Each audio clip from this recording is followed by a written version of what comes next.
Singer Ram Chechi music by Bagdawat recording studio Nazirabad. This song editor Devraj Phagna बरसत। Hello सुन जे माता मंडवाली तारो बालक आयो रे। हेलो सुन जे माता मंडवाली तारो बालक आयो रे।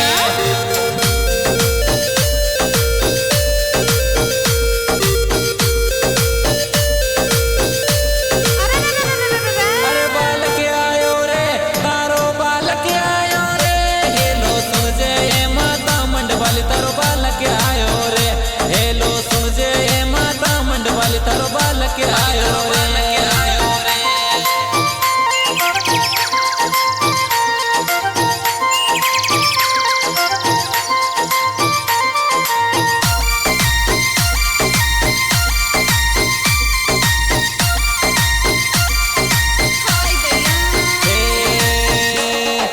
थारे भरोसे माता जी मारो चाले सारो काम। थारे भरोसे माता जी मारो चाले सारो काम। सबसे पहले माता जी में ले थारो नाम। सबसे पहले माता जी में ले थारो नाम। हेलो सुन जे अच्छा हेलो सुन जे माता मंडवाली तारो बालक आयो रे। हेलो सुन जे जगदम्बा तारो बालक आयो रे। बालक आयो रे।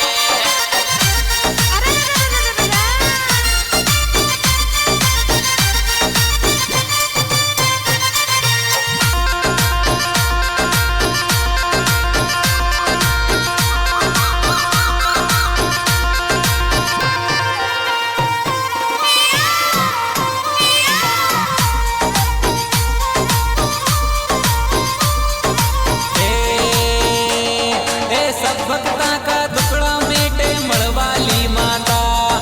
सब भक्ता का दुखड़ा मेटे मड़वाली माता। दूर दूर से आवे आखरी तारे शीस नवा। दूर दूर से आवे आखरी तारे शीस नवा। दुखड़ा मेटो दुखड़ा मेटो री मड़वाली मत तारो बालक आयो रे। दुखड़ा मेटो री मड़वाली मत तारो बालक आयो रे। बालक आयो रे।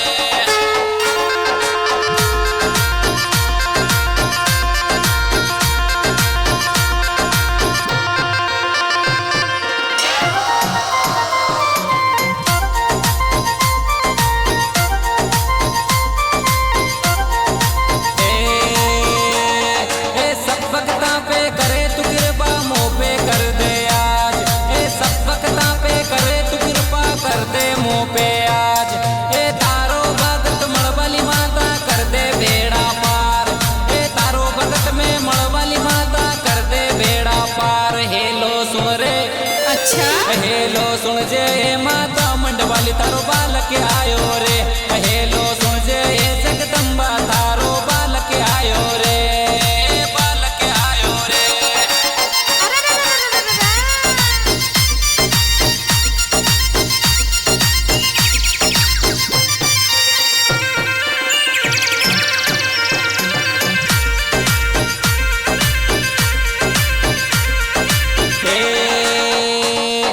मारी मड़वाली माता थारे अनधन का भंडार।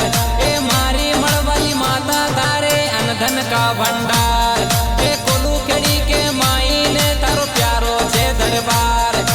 कोलू खेड़ी के माई ने तारो प्यारो छे दरबार। हेलो सुन जे माता मंडवाली तारो बालक आयो रे। हेलो सुन जे जगदम्बा तारो बालक आयो रे। बालक आयो रे।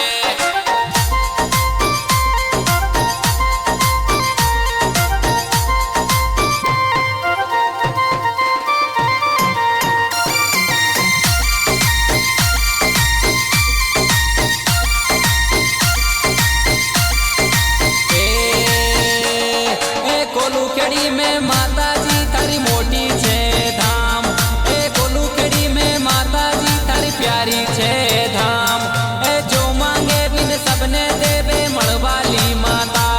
अरे जो मांगे बिन सबने देवे मड़वाली माता।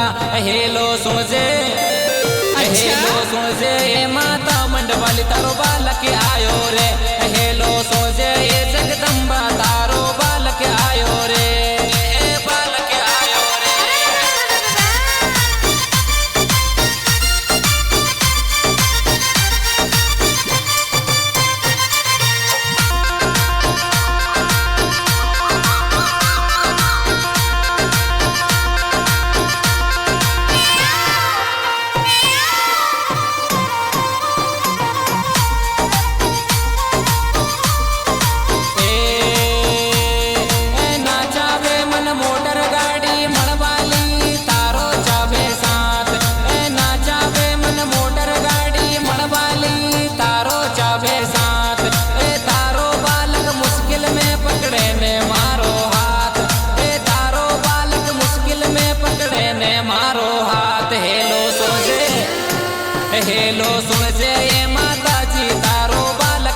सोचे हेलो सोचे ये माता मंडवाली तारो बालक आयो रे हेलो सोचे ये जगदम्बा तारो बालक आयो रे ये बालक आयो रे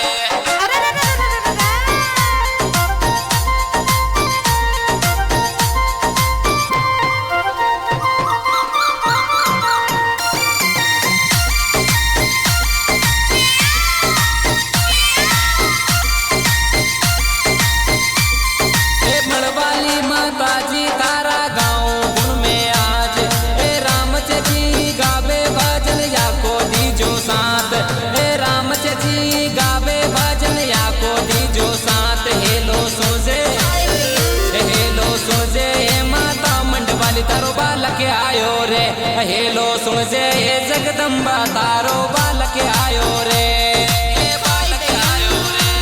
हाँ जी दोस्तों, ये सुपरहिट भजन बगड़ावत रिकॉर्डिंग स्टूडियो नजरियाबाद में किया जा रहा है और इस सॉन्ग में प्यारी प्यारी आवाज दे रहे हैं सिंगराम जैसे उमरपुर और हमारे मोबाइल नंबर 70 670 50 195। गाना मिलने का पता सिंगराम जैसे यूट्यूब चैनल जय श्री राम।